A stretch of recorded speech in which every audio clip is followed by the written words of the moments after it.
ভারতীয় সীমান্তরক্ষী বাহিনী বিএসএফ এর অবৈধ অনুপ্রবেশের চেষ্টায় কুষ্টিয়ার দৌলতপুর সীমান্তে স্থানীয়দের দিন কাটছে চরম আতঙ্কে। পদ্মার দুর্গম চরাঞ্চলের রুট ধরে গভীর রাতে পুশিনের অপতৎপরতা চালানো হচ্ছে বলে অভিযোগ করছেন স্থানীয়রা। অনুপ্রবেশ ঠেকাতে সীমান্তের শূন্য রেখায় নজরদারি জোরদার করেছে বাংলাদেশ সীমান্তরক্ষী বাহিনী বিজিবি। কুষ্টিয়ার দৌলতপুর সংবাদদাতার পাঠানো তথ্যচিত্রে আরও জানাচ্ছেন আব্দুল হামিদ।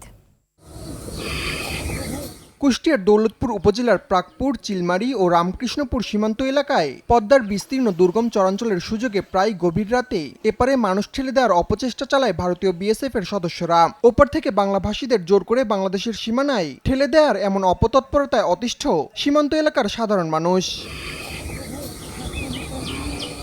প্রাকপুর ও জয়পুর সীমান্ত দিয়ে গত জুন জুলাইয়ে একাধিকবার সন্দেহভাজন ব্যক্তিদের বাংলাদেশে ঠেলে দেওয়ার চেষ্টা চালিয়ে ব্যর্থ হয় বিএসএফ।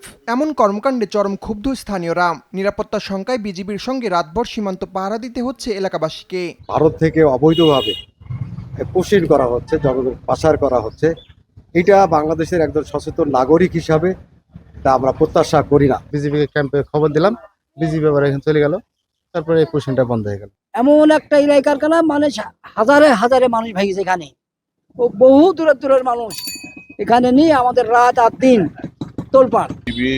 শক্ত হাতে প্রতিহত করছে এবং প্রায় সবগুলোই প্রতিহত করতে সক্ষম হয়েছেন। এদিকে বিজিবি বলছে সার্বভৌমত্ব রক্ষা এবং যে কোনো ধরনের অবৈধ অনুপ্রবেশ ঠেকাতেই সর্বোচ্চ সতর্ক অবস্থানে রয়েছেন তারা। স্থানীয় জনগণের সহায়তায় এবং আমাদের বিজিবির তৎপরতায় 11টা পুশিনির অপচেষ্টায় আমরা রুখে দিতে সক্ষম হই। পুশিন আমরা কোনোভাবেই এটা আমরা অ্যাকসেপ্ট করব না। সীমান্তে নিরাপত্তা নিশ্চিতে বিএসএফ এর অবৈধ পুশিনের স্থায়ী সমাধান চান দৌলতপুরবাসী। আব্দুল হামিদ, আর টিভি।